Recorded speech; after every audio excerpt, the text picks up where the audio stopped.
এই মুহূর্তে তারা একে অপরকে বুকে টেনে নেয়। রাহুল বাহুর আলিঙ্গনে হারিয়ে যায় দুজন। এই অচেনা শহরে এই অজানা বিকেলে দুজন মানুষ একে অপরের মাঝে বাড়ি খুঁজে পায়।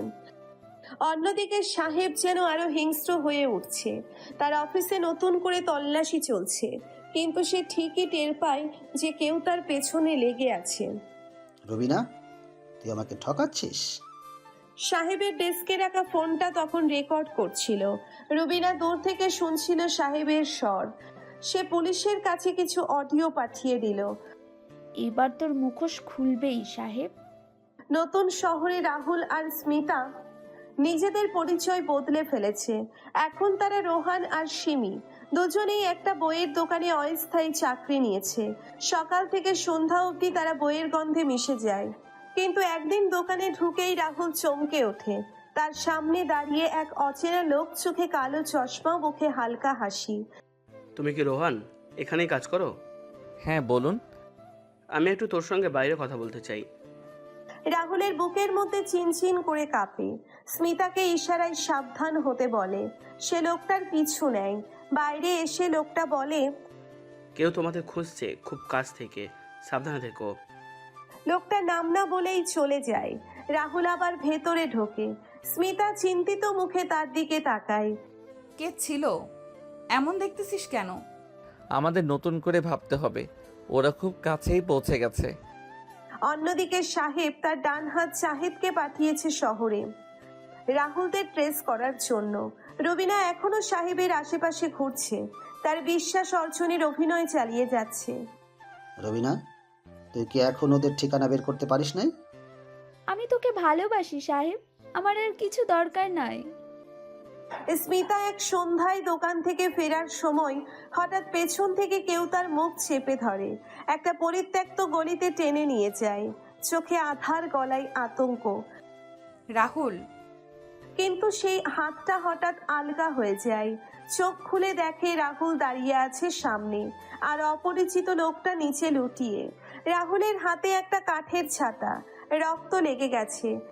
তোকে কেউ ছুতে পারবে না স্মিতা, যতদিন আমি বাচ্চা। আমি তো তোকে ছাড়া কিছু ভাবতেই পারি না। তারা দুজন একে অপরকে জড়িয়ে ধরে, চোখে জল, কিন্তু মনে একটাই কথা, এ জীবন যত কঠিনই হোক একে অপরকে ধরে রাখবে। রাহুল আর স্মিতা শহরের এক প্রান্তে এক পুরনো বাসায় উঠে গেছে, কিন্তু তারা জানে না তাদের অস্তিত্বের ছায়া ছড়িয়ে গেছে শত্রুদের কাছেও। এই পর্বে আবেগ, ভয় আর একটুখানি প্রেম সবই একসাথে মিশে থাকবে। কি করছিস শাহিদ? 1 মাস হয়ে গেল, এখন ওদের হদিশ পেলি না? 48 ঘন্টার মধ্যে ওদের দরকার, নয়তো তোর শ্বাস আমি থামিয়ে দেব। সবই একসাথে মিশে থাকবে। অন্যদিকে রুবিনা সাহেবের মুখে মুখে খেলা করলেও ভেতরে ভেতরে পুলিশের সঙ্গে গোপনে যোগাযোগ করছে। ওদের শেষ সুযোগ এখনই। আমি ঠিকানা দিতে পারবো না, কিন্তু একটা ক্লু দেব। ওরা বইয়ের দোকানে কাজ করে, একটা পুরনো শহরের গলিতে দোকানটা। রাহুল আর স্মিতা সেই রাতে একে অপরের মুখোমুখি হয়ে বসে। বলতে এত ঝামেলার পরও কেন তুই এখন আমার সঙ্গে আছিস? কারণ তোকে ছাড়া কিছুই আমার ঠিক মনে হয় না। হঠাৎ ঝড় শুরু হয়। বৃষ্টি, বজ্রপাত, অন্ধকার সব মিলিয়ে এক অদ্ভুত পরিবেশ তৈরি করে। রাহুল একটা ছোট্ট মোমবাতি জ্বালায়। আজকে রাতটা শুধু আমাদের। আমি তোকে ছেড়ে কোথাও যাব না, জানিস? দুজনের মধ্যে এক অদ্ভুত রোমান্টিক পরিবেশ তৈরি হয়। স্মিতা ধীরে ধীরে রাহুলের গলা জড়িয়ে ধরে। তুই যখন পাশে থাকিস তখন কোনো ভয় কাজ করে না। যতদিন তুই থাকবি আমি লড়াই করে যাব। রাতটা ধীরে ধীরে কেটে যায় মোমের আলোয়, ভালোবাসার ছোঁয়ায়। কিন্তু ভোরবেলা দরজায় একটানা কড়া নাড়ার শুরু হয়। রাহুল, কেউ দরজায়। আমি দেখি। দরজা খুলতেই দেখা যায় এক অপরিচিত যুবক দাঁড়িয়ে আছে, কপালে রক্ত, হাতে কাগজ। আমি ওদের কাছ থেকে পালিয়ে এসেছি, তোমাদের সাবধান করতে এসেছি। দরজায় দাঁড়িয়ে থাকা সেই রক্তাক্ত ছেলেটি যেন হঠাৎ করেই রাহুল স্মিতার শান্ত পৃথিবীতে ঝড় বইয়ে দিল। ভেতরে আনা হলো ছেলেটিকে, মুখে কাঁপন, চোখে আতঙ্ক। একটা লম্বা সময় ধরে সে চুপচাপ বসেছিল। কে তুমি? কিভাবে জানলে আমরা এখানে? আমি আমি সাহেবের জন্য কাজ করতাম, কিন্তু আমি সব শুনে ফেলেছি। ও তোমাদের মেরে ফেলতে চায়। কি বলছো তুমি? কাল রাতেই ওরা ঠিক করেছে একসাথে দুজন শেষ করবে, কিন্তু আমি আর দেখতে পাচ্ছিলাম না, তাই পালিয়ে এসেছি। রাহুল আর স্মিতা একে অপরের দিকে তাকিয়ে চুপ করে যায়। স্মিতা ধীরে ধীরে রাহুলের হাত ধরে। আমরা এখন কি করব? এবার পালানো নয়, এবার লড়তে হবে। অন্যদিকে সাহেব এক অন্ধকার ঘরে বসে সিগারেট টানছে। তার চোখে রক্তিম শত্রুতা। ওরা আমাকে বোকা বানিয়েছে। রুবিনা, রুবিনা কোথায়? বস বলুন। আজ রাতে ওদের খুঁজে বের করো, দরকার হলে আগুনে পুড়িয়ে দাও। ঠিক আছে সাহেব, আমি সব রেডি করে ফেলছি। রুবিনার মুখে নিশ্চিন্ত ভঙ্গি থাকলেও ভেতরে সে ভাঙতে ভাঙতে ভাবছে। এভাবে আর কতদিন অভিনয় করব? রাহুল স্মিতার বাঁচা এখন আমার হাতেই। ফের রাহুল ও স্মিতা ফিরে আসে ছেলেটির কথায়। তোমাদের এই জায়গাও ওরা জেনে গেছে, তোমরা কোথাও লুকাতে পারবে না। কিন্তু আমি একটা রাস্তা জানি, পুরনো একটা কারখানা আছে নদীর ধারে, ওখানে গেলে কেউ খুঁজে পাবে না। কিন্তু আমাদের পালাতে হবে কেন? এবার ওদেরই শাস্তি দিতে হবে। কিন্তু ওরা অনেক শক্তিশালী রাহুল। আমি তোর জন্য শেষ রক্তবিন্দু পর্যন্ত লড়ব, বিশ্বাস রাখ। স্মিতা চুপচাপ রাহুলকে জড়িয়ে ধরে। এক মুহূর্তের জন্য যেন সব ভয় ধুয়ে যায়। আমি তোকে ভালোবাসি রাহুল, খুব ভালোবাসি। আমি জানি, আর আমি তোর জন্য মরতেও রাজি। সেই রাতেই তারা সিদ্ধান্ত নেয় পরদিন ভোরে ওই কারখানার দিকে রওনা হবে। আর সেই রাত স্মিতার চোখে অশ্রু, রাহুলের বুকে সাহসের আগুন। নিঃশব্দে ভোরের আলোয় শুরু হবে তাদের নতুন যুদ্ধ, প্রেম আর সাহসের সত্যিকারের গল্প। রাতটা কেটেছে নিঃশব্দ আতঙ্কে। ভোরের কুয়াশার মধ্যেই রাহুল, স্মিতা আর সেই অচেনা যুবক বেরিয়ে পড়ল নদীর ধারে পুরনো কারখানার দিকে। জঙ্গলের রাস্তা পেরিয়ে তারা যখন সেখানে পৌঁছয়, তখন আকাশে সূর্যরশ্মির ছোঁয়া লাগেনি ঠিক মতো। এটা কি জায়গা রাহুল, এত শুনশান? ভয় নেই, অনেক পুরনো, কেউ আসে না, নিরাপদ। ঠিক আছে, এখানে কয়েকটা দিন থাকতে পারবো, কিন্তু ওরা যদি খুঁজে পায়? তুই থাকলে আমি সব ভুলে যাই। ওইদিকে রুবিনা এসে পৌঁছিয়েছে এক পুরনো চেনা পুলিশের কাছে। স্যার, এবার আপনাদের সাহায্য দরকার। সাহেব আর তার লোকজন রাহুল স্মিতাকে খুন করতে চায়। রুবিনা, তুমি তো আগে ওদের সাথেই ছিলে। কিন্তু এখন আর আমি পারছি না। আমি শুধু চাই ওরা বাঁচুক। ওদের অবস্থান জানো? এখনই ঠিক জানি না, তবে খুব শীঘ্রই জানবো। ঠিক আছে, আমাদের ইনফর্ম করো। এবার সাহেবকে ছাড় দেওয়া যাবে না। সাহেব তখনও কিছু টের পায়নি। সে বসে আছে নিজের ব্যক্তিগত অফিসে। হঠাৎ রুবিনা দরজায় টোকা দেয়। বস, নতুন খবর আছে। ওরা নদীর ধারে পুরনো কারখানায় লুকিয়েছে বলে মনে হচ্ছে। কে বললো? আমাদের একটা সোর্স বলেছে। তুই ওদের চিনিস? তুই ওদের কাছে যাবি বন্ধুর মতো, বিশ্বাসের মুখোশ পরে, তারপর খবর পাঠাবি। ওদের শেষ করে দেব। ঠিক আছে বস। রুবিনা বেরিয়ে আসে, বুকের ভেতর যেন আগুন জ্বলছে। তোদের শেষ করবে সে আগুন আমি না, তোমাদের বাঁচাতে এবার আমি দানব হব সাহেব। সেই মুহূর্তেই সাহেবের ফোন আসে, এক অদ্ভুত কল, নাম্বার গোপন। সাহেব ফোন রিসিভ করে। সাহেব, তোর খেলা শেষ। তুই? তোকে আমি ভয় পাই না। তোর প্রতিটা দালালকে এক এক করে শেষ করব। এইবার তোর পালা। তুই তো নিজেকে বড্ড বুদ্ধিমান ভাবিস। শোন, তোদের কেউ রক্ষা করতে পারবে না। যেখানেই থাকিস খুঁজে বের করবই। দেখা হবে শিগগিরই, তবে এইবার আর পালাবি না। ফোন কেটে যায়। সাহেব দাঁতে দাঁত চেপে রাগে কাঁপে। এবার যুদ্ধ হবে এক পেশে নয়, রক্তমাখা যুদ্ধ। একদিকে প্রেম আর বাঁচার চেষ্টা, অন্যদিকে প্রতিহিংসার আগুন। এই যুদ্ধ কার জন্যে শেষ হবে আর কার জন্যে শুরু? কারখানার স্যাঁতসেঁতে ঘরটাই রাহুল আগুন চালিয়ে বসে আছে। স্মিতা ওর পাশে কম্বলে মুড়িয়ে ঘুমিয়ে। রাহুলের চোখে ক্লান্তি থাকলেও চিন্তার রেখা আরো গভীর। আর কতদিন এভাবে পালিয়ে বেড়াবো? ওর জীবনের জন্য ভয় পাই, অথচ আমি তো কিছুই করতে পারছি না। হঠাৎ বাইরে হালকা শব্দ। রাহুল তৎপর হয়ে ওঠে। কিছুক্ষণ পর দরজায় টোকা। কে? আমি রুবিনা। রুবিনা এখানে? রাহুল দরজা খুলে দেয়। রুবিনার মুখে মলিন হাসি, হাতে কিছু খাবার আর ওষুধ। ভেবো না আমি কোনো খবর দিতে আসিনি। আমি ভুল করেছিলাম, এখন ঠিক করতে চাই। আমরা কিভাবে বুঝবো তুমি সত্যি? বিশ্বাস করো স্মিতা, তোমাদের উপর যেটুকু ক্ষমতা ছিল আমি ব্যবহার করেছি। সাহেব এখনও জানে না আমি কোথায় যাচ্ছি। ঠিক আছে, তোমাকে একটা সুযোগ দেব, কিন্তু একটা ভুল করলে আমি আর দয়া দেখাবো না। রুবিনা মাথা নিচু করে বসে। স্মিতা এক মুঠো খাবার রাহুলকে এগিয়ে দেয়। তোমার জন্য গরম রুটি এনেছে রুবিনা, খেয়ে নাও, না হলে আবার রাগ করবে। তোর হাসিটাই আমার সাহস। আরো দূরে শহরের এক অন্ধকার গলি। সাহেব সেখানে দাঁড়িয়ে এক রহস্যময় হিটম্যানের সাথে কথা বলছে। ওদের শেষ করার সময় এসেছে। কোনো ভুল চাই না, শুধু কাজ চাই। নাম বলো। রাহুল আর স্মিতা। ওদের সাথে একটা মেয়ে আছে রুবিনা, তাকে তুই চিনে রাখ, কিন্তু আগে ওই দুটোকে শেষ কর। জায়গা? নদীর ধারে পুরনো কারখানা।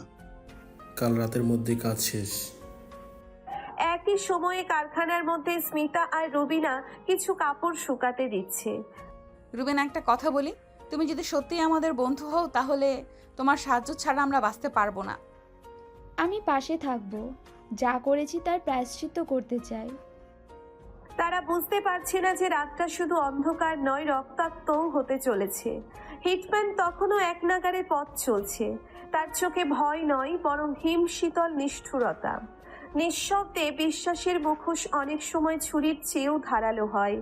এবার এর আঘাত আসবে সেই মুখোশের আড়াল থেকে। তাদের প্রেম কি এই রক্তাক্ত রাত পেরোতে পারবে? রাত গভীর। পুরনো ফ্যাক্টরির চারপাশে নিস্তব্ধতা। মাঝে মাঝে বিদ্যুতের আলোয় ভেসে ওঠে অন্ধকার ছায়া। চারদিক এমন নিস্তব্ধ যেন মৃত্যু হেঁটে আসছে। 2 জন টার্গেট, তৃতীয় মেয়ে বাধা হয়ে দাঁড়ালে তাকেও সরাতে হবে। ভেতরে চুপচাপ বসে আছে রাহুল, তার মাথায় স্মিতার কোলে। রবিনা দরজার পাশে চোখ পেতে বসে। তোমার গায়ের কম্বলটা দিই, শরীরটা বেশ গরম লাগছে তোমার। তুই যখন আমার পাশে, তখন সব যন্ত্রণা গায়েব হয়ে যায়। আমি পাহারা দিচ্ছি, কেউ আসলে আগে টের পাবো। তিনজনের এই ছোট্ট আশ্রয়ে অজানা ভয় ঢুকে পড়ে এক নিঃশব্দে। ঝোপের পাশে ধূপধাপ শব্দ। থেমো, কেউ যেন বাইরে। আমি যাচ্ছি, দেখতেছি। না, তুই স্মিতারে ভিতরের ঘরে নে, আমি যাচ্ছি। রবিনা স্মিতার হাত ধরে টেনে ভেতরের ছোট রুমে নিয়ে যায়। রাহুল ধীরে ধীরে দরজার কাছে যায়, হাতে একটা লোহার রড। ঠিক দরজার কাছে ছেলেটা কি আগে শেষ করতে হবে। তখনই ধাস করে একটা গুলি আর একটা চিৎকার। রাহুল! রাহুলকে গুলি করেছে। রাহুল দৌড়ে ভেতরে আসে, দেখে স্মিতার কাঁধ দিয়ে রক্ত গড়িয়ে পড়ছে। স্মিতা, না, তোকে কে মারলো? আমার খুব ব্যথা রাহুল, আমি বাঁচতে চাই। টাকা নিয়েছি তোদের মেরে ফেলার, ভালোবাসার নাটক দেখার সময় নেই। আমি গলাটা চিনি, ওই লোকটা সাহেবের লোক। রাহুল স্মিতাকে বুকে জড়িয়ে ধরে। তোরে কেউ কিছু করতে পারবে না, আমি শপথ করছি।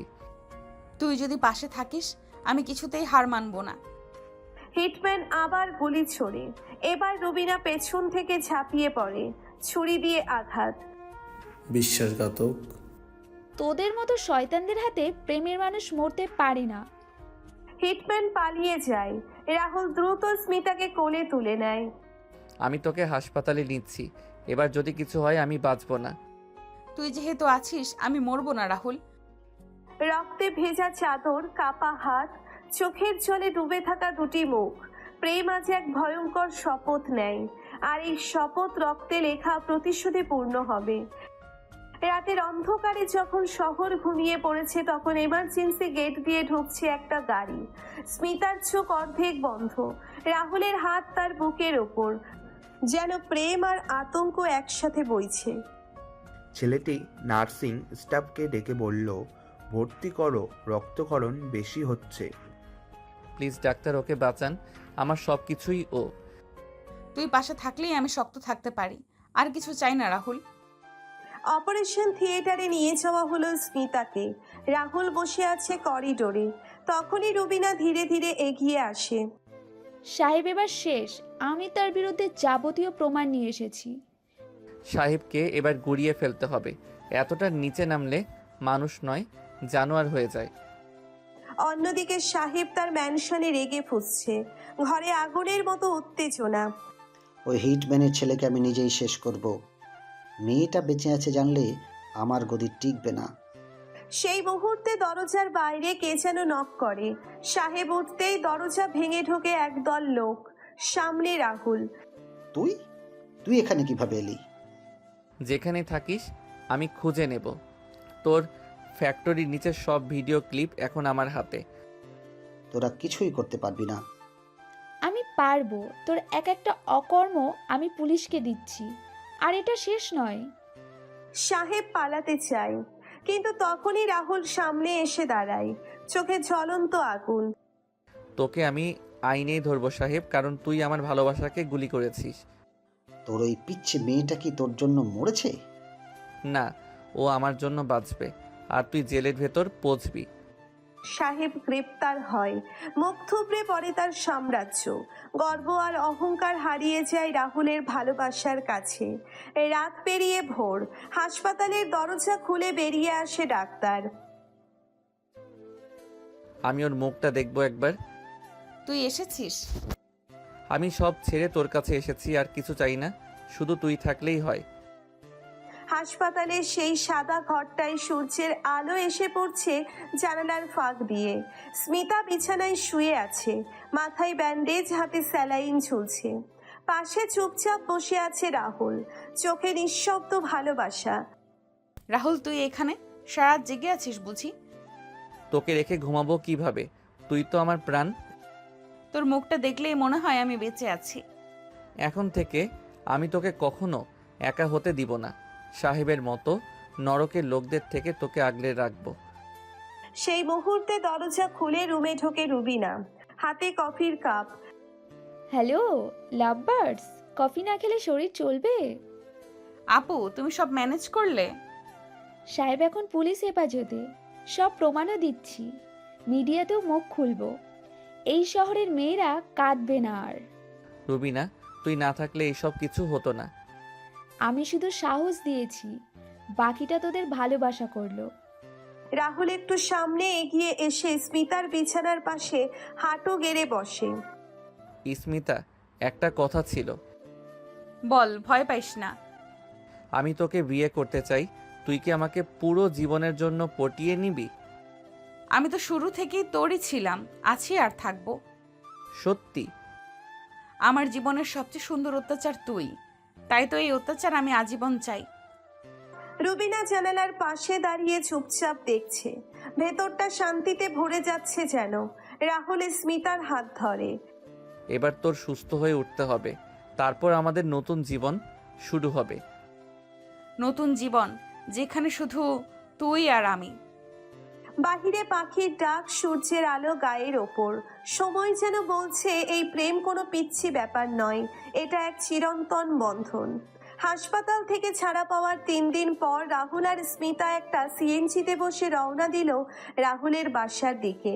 পাশে বসে থাকা স্মিতার চোখে ভয় মেশানো উত্তেজনা, আর রাহুল, ওর চোখে শুধু সাহস।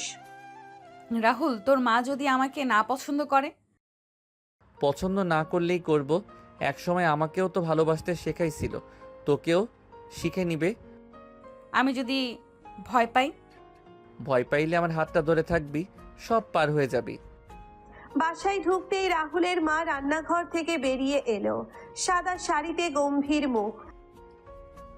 মা, এই স্মিতা আমার সব। আন্টি, আপনার সামনে দাঁড়াইছি মাথা নিচু করে না, মাথা উঁচু করে। আপনার ছেলের মতো একজন মানুষকে ভালোবাসা পাপ না। আমি আগুনে পুড়েছি, কিন্তু ছাই হয়ে যায়নি। রাহুল আমার জীবনের প্রথম মানুষ, আর শেষও হবে সে। আমি প্রতিশ্রুতি দেই, আপনার ছেলের পাশে থাকবো, সব কিছু ফেলে, সব হারিয়ে। রাহুল থমথমে দাঁড়িয়ে, আর রাহুলের মা একদৃষ্টিতে তাকিয়ে আছে স্মিতার মুখে।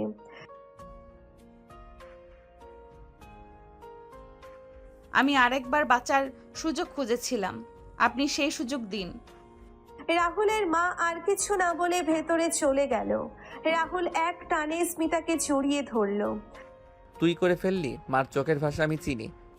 আমি শুধু সত্যি বলেছি। ঘরের কোণে দাঁড়িয়ে থাকা রুবিনা তখন চুপচাপ হেসে উঠল। স্মিতা শুধু একটা মেয়ে না, ও একজন যোদ্ধা। রাহুলের মা একটু একটু করে বদলাচ্ছে। স্মিতাকে নিয়ে এখন আর মুখে কিছু না বললেও মাঝে মাঝে নীরবে তাকিয়ে থাকে। ঠিক তখনই বাধা হয়ে এলো পাশের বাসার সেই কাকি। আপা, রাহুল তো চাকরি পাচ্ছে শুনলাম। আমার মিনুটাকে ওর সাথে বিয়ে দিলে দুইটা প্রাণ জুটি হয়ে যাবে। আরে মেয়েদের একটু আধটু ভুল তো হয়ই, কিন্তু আমার মিনু তো এখনো ফুলের মতো। আর আপনি তো চান একটা সুন্দর ঘরের মেয়ে আসুক। ঘরের ভেতরেই সব কথা শুনছিল স্মিতা। মিনু তখন পাশে দাঁড়িয়ে মিষ্টি করে হাসছে, যেন সব আগেই ঠিক করে রেখেছে। রাহুল, মা, কাকির কথা আপনি শুনছেন কেন? আপনি কিছু না বললেও মিনুর চাহনিতে সব বুঝে গেছি। কাকি, দয়া করে আপনার মেয়ের জন্য অন্য ছেলের খোঁজ করুন, কারণ আমি আগে থেকেই একজনকে নিজের জীবন বানিয়ে ফেলেছি। ও, তাইলে এই ছেঁড়া জামা পরা মেয়েটা? হ্যাঁ, এই মেয়েটাই আমার জন্য দুনিয়ার সবচেয়ে দামি। রাহুল কাঁধে হাত রাখলো স্মিতার। স্মিতা তখনও চুপ, মুখে কোনো কথা নেই, শুধু চোখে এক ফোঁটা জল ঝরে পড়ল। কাকি, প্রেমের মূল্য জামা কাপড় দিয়ে হয় না, হয় মন দিয়ে। কাকি হেসে চলে গেল। রাহুল মিনুকে তোয়াক্কা করলো না একটুও। স্মিতা একদম চুপচাপ উঠে নিজের রুমে চলে গেল। কি হয়েছে? কিছু বলছো না? কিছু না, শুধু ভাবতেছিলাম কষ্ট ছাড়া আর কি সত্যিকারের প্রেম হয়। তোর চোখের এই অশ্রু আমি একদিন হাসিতে ভরে দেব। তখন যেন এই অশ্রু আমার চোখে না থাকে, শুধু তুই থাকিস। ওদের মধ্যে একটা নীরবতা ভর করলো, কিন্তু সেই নীরবতা ভালোবাসার ছিল। রাহুল এখন একটা প্রাইভেট কোম্পানিতে চাকরি শুরু করেছে। অফিসের কাজ কঠিন, কিন্তু সে হাসি মুখে সব সামলাচ্ছে, কারণ পেছনে রয়েছে একটা হাসিময় মুখ স্মিতা। তুই ঠিক আছিস তো? অফিসে রাহুলের আশেপাশে সবার মধ্যে ওর হাসি মাখা চেহারার জন্য একটা আলাদা জায়গা তৈরি হয়েছে, কিন্তু একটা লোক ছিল যাকে এই হাসি মাখা রাহুল একদমই সহ্য হচ্ছিল না, জহির। ওই ছেলেটা বেশি স্মার্ট হয়ে উঠেছে, দেখি আমি ওর হাসি কিভাবে থামাই। সন্ধ্যাবেলায় স্মিতা একা বাড়ি ফিরছিল। রাস্তায় হঠাৎ এক বাইক এসে পাশে দাঁড়ালো। আরে, এত সুন্দর একটা মেয়ে একা একা যাচ্ছ কেন? পাশে কেউ থাকলে ভালো হতো না? আপনি তো রাহুলের অফিসে কাজ করেন না? তাই তো, তাই ভাবলাম বন্ধুর প্রেমিকাকে একটু দেখা উচিত। আমি রাহুলের প্রেমিকা, আপনার কিছুই না। এত আত্মবিশ্বাস ভালো না ম্যাডাম, কোনোদিন হোঁচট খেতে পারেন। স্মিতা কিছু বলার আগেই রাহুল এসে হাজির। জহির, তুই যদি আবার আমার প্রিয় মানুষটার সামনে আসিস, আমি অফিস ভুলে তোকে রাস্তায় নামিয়ে দেব। প্রেমে মানুষ এমন পাগল হয় জানতাম না। আরেকবার দেখলে তোর চাকরি থাকবে না। সেদিন রাতে স্মিতা জ্বরে পড়ল। অনেক কথা চেপে রাখার কারণে শরীরটা ভেঙে পড়ল একদম। আপু, তুমি কাঁদছো কেন? আমি ঠিক আছি রুবি, শুধু একটু ক্লান্ত। মুখটাও থাকবে না। তুই আমার শক্তি। তুই অসুস্থ হলে আমার সব শেষ হয়ে যাবে। তুই পাশে থাকলেই আমি আবার সুস্থ হয়ে যাব। একটা কথা বলবো? বল। আমি তোকে এবার সত্যিকারের নিজের করে নিতে চাই, কোনো ভয়, কোনো বাধা ছাড়াই। তাহলে তো আমার স্বপ্নটা সত্যি হয়ে যাচ্ছে। সকাল নেমেছে রোদ ঝলমলে আলোয়। রাহুল আর স্মিতা বসে আছেন বাড়ির উঠোনে, হাতে একে অপরের হাত। আজ তাদের বিয়ে। আশেপাশে ফুল আর দেনার সাজ, বাতাসে উৎসবের গান। আপনাকে পেয়ে আমি সবচেয়ে ভাগ্যবান মা। পাশের বাসার কাকি ও মিনু বাইরে দাঁড়িয়ে হেসে দেখছে। ভাবিনি স্মিতা আপু এমন সাহস দেখাবে। এখন বুঝতে পারছি তোর নির্বাচনে তোর নাতি ভুল করেনি। আপু, আমি দুঃখিত, এক কথায় ভুল বুঝেছিলাম আপনাকে। ভুল ধরিয়ে দেওয়ার জন্য তো আজ সবাই এখানে। দোতলা উঠোনে সাজানো দিতে রুবিনা সংসারের সব আয়োজন সামলাচ্ছে। আজকের দিন দেখেই মনে হয় ভালোবাসার জন্য সব কিছু সম্ভব। একটু পর অনুষ্ঠানের শুরু। প্রীতি মণ্ডপে যিনি ধীরে ধীরে করে এসেছেন তিনি রাহুল। আজকের এই বন্ধন শুধু আমাদের হৃদয়ের নয়, দুই পরিবারের সম্মিলিত। স্মিতা, আমি আজ থেকে শুধুই তোমার। আর আমি হব সবসময় তোর পিচ্চি মেয়ে। দুইজন মুখোমুখি দাঁড়িয়ে আছি, চোখে চোখ, চারিদিকে উৎসব আর ভেতরে নিঃশব্দ ঐক্যমত্য। আমি ঘোষণা করছি, এ বরকনে আজ থেকে চিরকাল এক সূত্রে বাঁধা বলল। অনুষ্ঠান শেষে ফুল ছেড়ে গান ঢোলের ছন্দে পা মিলাচ্ছে সবাই। রবিনা কাঁদছে খুশিতে, মা মেয়েদের আলিঙ্গনে মিশছে আবেগ। আপনার আশীর্বাদ ছাড়া কিছুই চাই না মা। দিন শেষে ছাদের বারান্দায় দাঁড়িয়ে রাহুল স্মিতাকে কোলে তুলে নেয়। এই সন্ধ্যায়, এই মুহূর্তে আমি শুধু বলতে চাই, অনন্তকাল তোমার। আর আমি বলবো, তোমার প্রতিশ্রুতি আমার সেরা আশ্রয়। সামনের আকাশে তারা লণ্ঠন ফেলে, আলো ফুটে ওঠে, ভালোবাসার দীপ্তি। রাস্তায়, জীবনে, প্রতিশ্রুতিতে আর গ্লানিতে ছড়াবে শুধুই প্রেমের জয়গান। এই ছিল তাদের ৩৫ পর্বের চূড়ান্ত হ্যাপি এন্ডিং, যেখানে পিচ্ছি মেয়ের রোম্যান্টিক অত্যাচার জিতল প্রতি বাধা ছাড়াই।